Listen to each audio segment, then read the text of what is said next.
What if Shanks was never truly just a pirate, but someone operating within the system itself?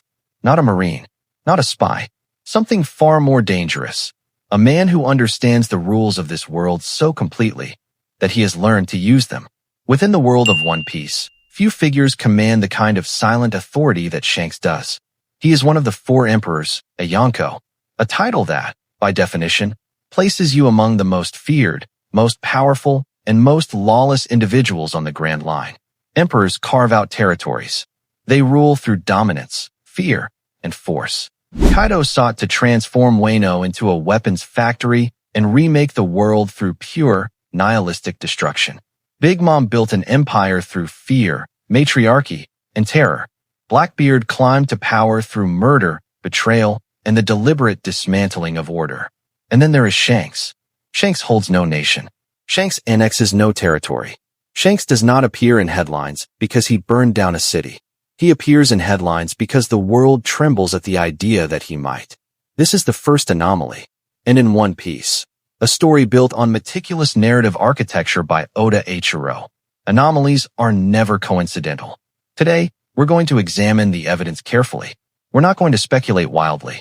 We're going to follow the logic, let the canon speak, and arrive at a conclusion that reframes everything you thought you knew about the man with the red hair. Let us begin with the single most extraordinary event in Shanks' documented history, his meeting with the five elders, the Gorosei, in Marineford, the Holy Land itself. This is not a small detail. This is arguably the most politically significant scene involving any Yonko in the entire series. The Gorosei sit at the apex of the world government. They do not hold audiences with pirates. They do not negotiate. They issue directives. They erase problems. The idea that a pirate, even an emperor, could walk into Marineford and secure a private meeting to, as stated in canon, discuss a certain pirate is, by every established rule of this world, impossible. And yet it happened. No other Yonko has been shown to possess this access. Not Whitebeard, whose power shook the world. Not Kaido, whose immortality made him a weapon unto himself. Not Big Mom, who had been a pirate for over 60 years. Only Shanks. This suggests a level of trust, or at minimum a mutual understanding, that exists between Shanks and the highest echelon of world power.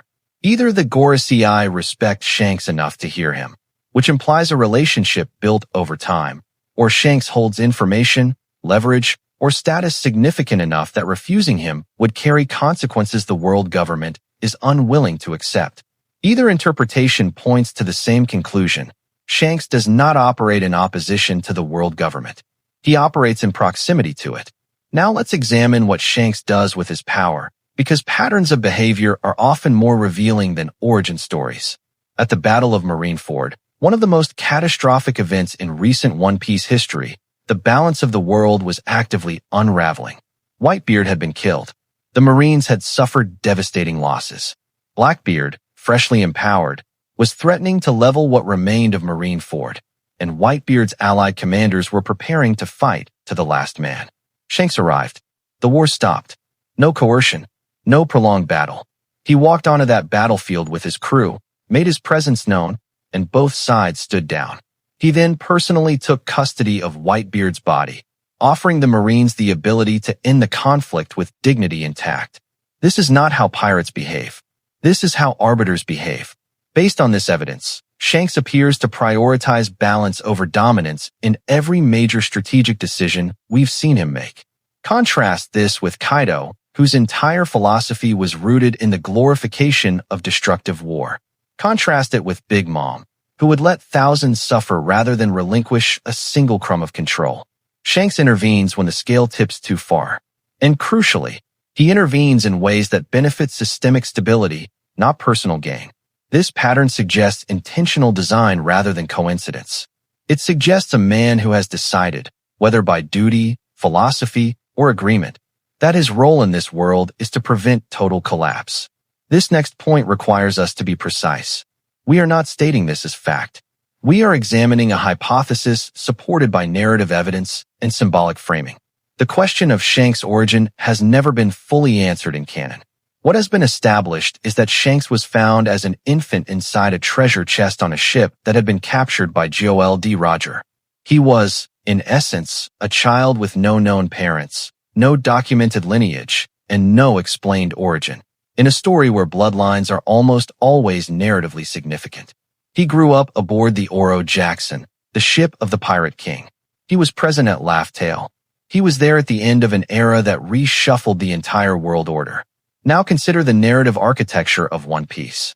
Characters with unexplained noble or royal origins are consistently revealed to have ties to the celestial dragons or the Void Centuries' surviving lineages. Doflamingo was a celestial dragon. Sabo's noble background. The entire Nefertari family's refusal of celestial dragon status. If Shanks were of celestial dragon descent, or connected to a bloodline the world government monitors closely, it would explain several things simultaneously: his access to Marihoa, the Gorosei's willingness to hear him, and the world government's historical reluctance to engage him militarily despite his clear opposition to their more extreme operations. This could imply political leverage rooted not in power alone, but in identity.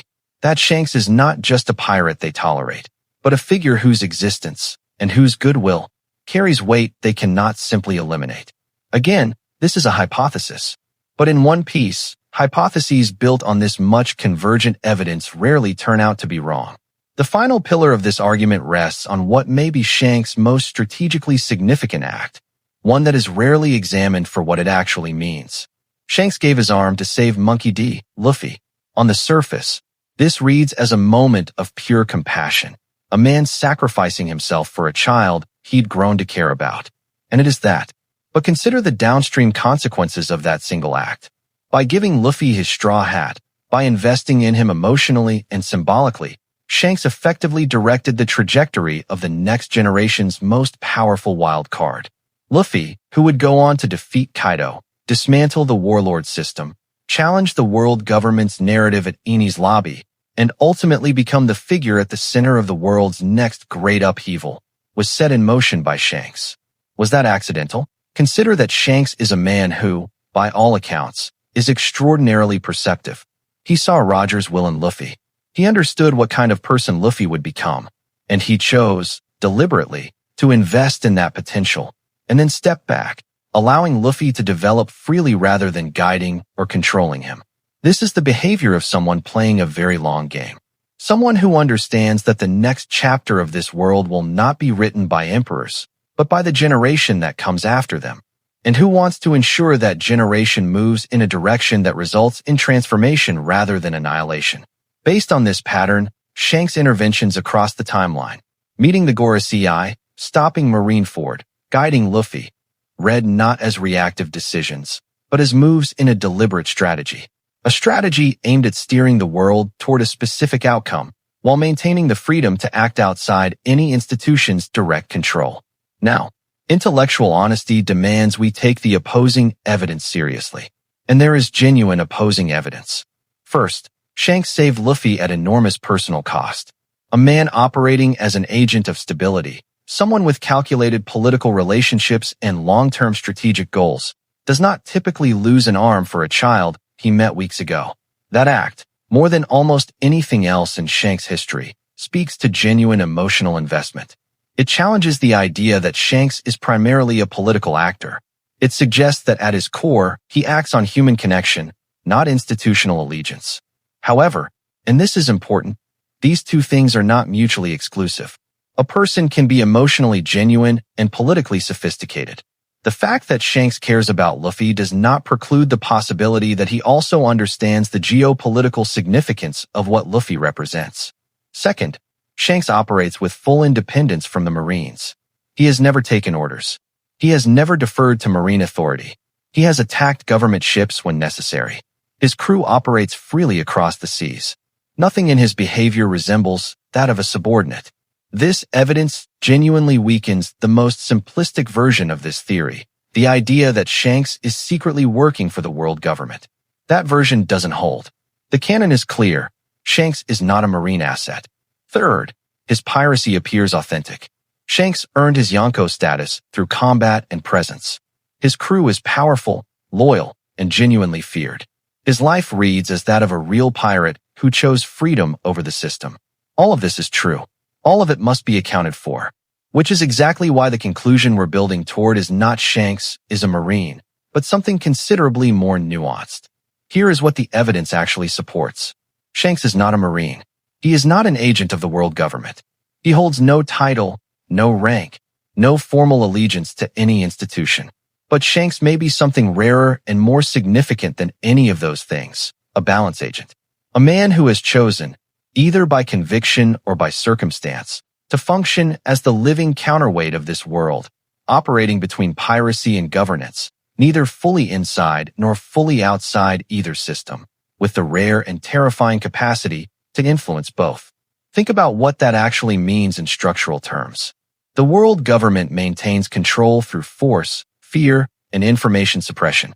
The pirate emperors maintain power through territorial dominance and military strength. Between these two poles, the world is kept in a state of violent equilibrium, which is not peace, but it is order. Shanks appears to understand this equilibrium in a way that no other major player does. He knows the system well enough to use it. He knows its pressure points. The Gorosei will hear him because they know disrupting his goodwill carries consequences. He knows the battlefield well enough to end wars by walking onto them. His selective cooperation with authority is not submission. It is leverage. He meets with the Gorosei not because they command him, but because he has calculated that the conversation will produce a better outcome than the alternative. His intervention at Marineford was not loyalty to the Marines. It was the act of a man who looked at the board and decided that Blackbeard ascending from that moment would be categorically worse for the world than letting both sides walk away. And Luffy may be the most important piece of all. Shanks did not set Luffy on a path toward the Marines, or toward the world government, or toward any institution. He set Luffy toward freedom, toward the idea that the world can be changed not by dominating it, but by refusing to let it dominate you. This suggests that Shanks' endgame is not control. It is transformation, a managed transition from the current corrupt order into something new, arrived at without total war, without the kind of destruction that would leave nothing worth inheriting. He doesn't want to rule the world. He wants to ensure the world survives long enough to be freed. So, what is Shanks?